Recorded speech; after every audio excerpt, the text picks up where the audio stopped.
Dia 26 de julho nós tínhamos sessão caminho nos cobrir o tópico de Yunnan ku ahoga. Tinha uma confusão que é a definição de a palavra hoga. Ora you of uma pessoa hoga, essa aqui que men a pessoa of you a fallecer? Por explicar essa aqui para nós compreender mais melhor? Sì, il tema di julgamento de una hobby confusión, pues viene da che automaticamente está associado con morto.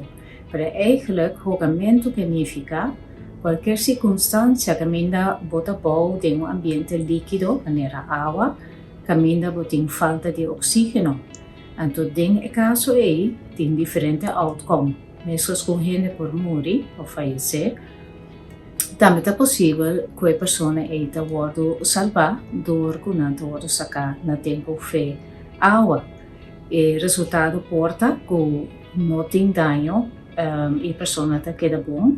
E em caso não tem mais severo, natural também pode ter dano. Se nota processo que sempre está associado com morto. Por dar-nos uma indicação, que cubos não lo cobre durante a sessão de dia 26 agora?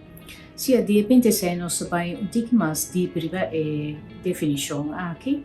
Então, nós explica que que coisa não pode fazer para prevenir natural que a pessoa está jogando em primeiro instante, mas também que está é ponto não pode fazer imediatamente para descobrir que uma pessoa está boa de água.